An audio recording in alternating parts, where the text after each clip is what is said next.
বিশ্ব ব্রহ্মাণ্ডের মানুষসহ জীবকুলের মধ্যে সত্য, ত্রেতা, দ্বাপর ও কলি এই চারটি যুগ বা প্রকৃতি পর্যায়ক্রমে বারবার আবর্তিত হয় কেন?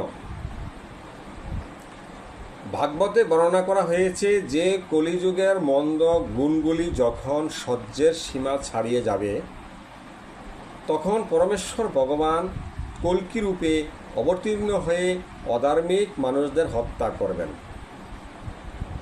তারপর এক নতুন সত্যযুগের সূচনা হবে। কলিযুগ যত এগিয়ে যাবে ততই মানুষের সৎ গুণগুলি হ্রাস পাবে এবং অপবিত্র গুণগুলি বৃদ্ধি পাবে।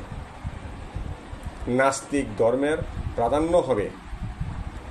ভাগবতে সুখদেব গোস্বামী পরীক্ষিত মহারাজকে বলছেন, কলৌ তু ধর্মপাদানাং তুজ্জাং সহ ধর্ম হে তুতিবি এদমানৈ ক্ষীণমানহান্তে সহপি ভিন্নক্ষতি।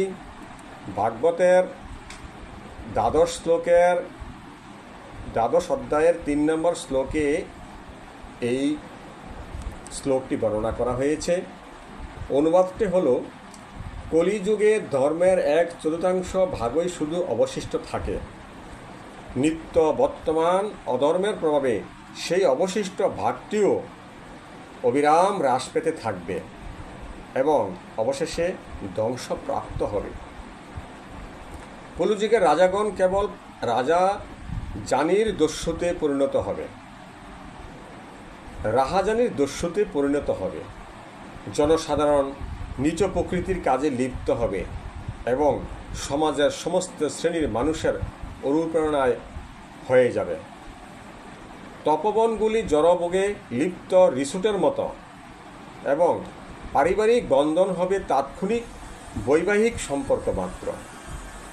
কলিযুগের প্রায় শেষের দিকে পরমেশ্বর ভগবান আবির্ভূত হবেন। তিনি সন্তল গ্রামের মহান ব্রাহ্মণ বিষ্ণু যশার গৃহে আবির্ভূত হবেন এবং তার নাম হবে কল্কি। তিনি তার অস্ত্র দিয়ে সমস্ত অসুরদের হত্যা করতে করতে পৃথিবীর সর্বত্র ঘুরে বেড়াবেন। তারপর পরবর্তী সত্যযুগের লক্ষণগুলি প্রকাশ পেতে শুরু করবে, যখন চন্দ্র, সূর্য এবং বৃহস্পতি যুগপৎ এই মণ্ডলে প্রবেশ করবে এবং পুষ্যা নক্ষত্রের সঙ্গে যুক্ত হবে। তারপর প্রকৃতির বিধানে সত্যযুগ শুরু হবে। এইভাবে এই ব্রহ্মাণ্ডের জীবকুলের মধ্যে সত্য, ত্রেতা, দ্বাপর ও কলি এই 4টি যুগ পর্যায়ক্রমে আবর্তিত হবে। এই 4 ধর্মের বা 4 যুগের ধর্ম ও তপস্যার 4 ভাবে হবে। এই যুগ কিন্তু সত্যযুগের ধ্যানের মাধ্যমে, ত্রেতা যুগে যজ্ঞের মাধ্যমে, দ্বাপর যুগে মন্দিরে বিগ্রহ অর্চনার মাধ্যমে যা কিছু লাভ হয়, শুধুমাত্র এই কলিযুগে যুগধর্ম হরিনাম ও সংকীর্তনের পন্থায় কলিযুগের মানুষের সহজেই সেই যুগের বা পরামর্শ লাভ হতো তা সবগুলি প্রাপ্ত হয়। হরে কৃষ্ণ, জয় রাধে, জয় গোবিন্দ।